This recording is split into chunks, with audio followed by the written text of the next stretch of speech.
ক্ষমতার অপব্যবহার করে জ্ঞাতবহির্ভূত আয়ের মাধ্যমে বিপুল পরিমাণে সম্পত্তি অর্জন করা সাবেক আইজিপি বেনজির আহমেদের পূর্বাচলের আলিশান বাংলো বাড়ি ক্রয় করেছে নারায়ণগঞ্জ জেলা প্রশাসন ও দুদকের সমন্বিত গঠিত একটি দল। এ সময় বাড়িটির দরজা সিলগালা করেন কর্মকর্তারা। বাড়ির মূল ফটকে ঝুলিয়ে দেওয়া হয় সাইনবোর্ড। শনিবার বিকেলে নারায়ণগঞ্জের অতিরিক্ত জেলা প্রশাসক শফিকুর আলম ও দুদকের উপপরিচালক মইনুল হাসান রৌশনীর নেতৃত্বে একটি দল নারায়ণগঞ্জের রূপগঞ্জের পূর্বাচলের দক্ষিণবাগ এলাকায় অবস্থিত ২৪ কাঠা জায়গা জুড়ে লাল রঙের আলিশান ডুপ্লেক্স বাড়িটিকে জব্দ করে। এর আগে দুর্নীতি দমন কমিশন দুদকের আবেদনের প্রেক্ষিতে ঢাকা মহানগর আদালতের জ্যেষ্ঠ বিশেষ জজ মোহাম্মদ আশামস জগলুল হোসেনের আদালত সাবেক এই পুলিশ প্রধানের সম্পত্তি ক্রয়ের আদেশ প্রদান করেন। বাড়িটি ক্রয় করা শেষে জেলা প্রশাসনের অতিরিক্ত জেলা প্রশাসক শফিকুর আলম জানান, সম্পত্তিটি রক্ষণাবেক্ষণ, ব্যবস্থাপনা এবং তদারকির জন্য জেলা প্রশাসক নারায়ণগঞ্জকে রিসিভার নিয়োগ করা হয়েছে।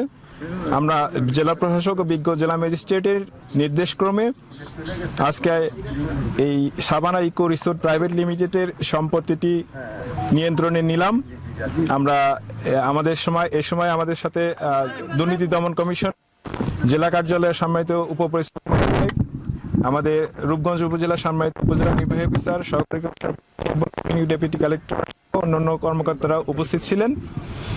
আমরা নির্ধারিত কমিটি কর্তৃক পরবর্তীতে সভা করে এই সম্পত্তিটির ব্যবস্থাপনা এবং রক্ষণাবেক্ষণের জন্য কি কর্মপন্থা নির্ধারণ করা যায় আমরা সঠিকভাবে সেটা নির্ধারণ করে পরে আবার আসব।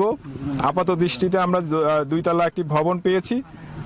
কিছু পেট অ্যানিমেল আছে, যেমন কুকুর এবং পাখি দেখা গেছে।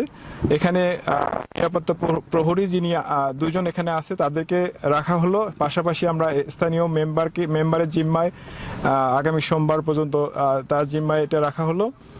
এরপরে আমরা কমিটি কর্তৃক কর্মপন্থা নির্ধারণ করে পরবর্তী ব্যবস্থা গ্রহণ করব। দুদকের নারায়ণগঞ্জের উপপরিচালক জানায়, 4টা প্লটকে একত্রিত করে 24 কাঠার একটা প্লট এখানে। এই প্লটটার উপরে এই ভবনটি নির্মিত। এইটা আসলে পরিমাপ না করে কিংবা এই মুহূর্তে আসলে অনুমান ভিত্তিক বলা আসলে সম্ভব না। এটা আসলে মেজারমেন্টের ব্যাপার আছে। তো এই মুহূর্তে হঠাৎ করে বলাটা আসলে সম্ভব। যে অনুসন্ধানটি চলমান রয়েছে। হ্যাঁ, তো আমাদের বিষয়টা হচ্ছে আমরা আসছি নারায়ণগঞ্জ দুর্নীতি দমন কমিশনের যে সমন্বিত জেলা কার্যালয় সেখান থেকে। তো অনুসন্ধানকারী কর্মকর্তা ধাপে ধাপে যেভাবে বিজ্ঞ আদালতে যেভাবে আবেদন করবে এবং আদালতের যে নির্দেশনা পাওয়া যাবে সেটা আমরা প্রতিপালন করব।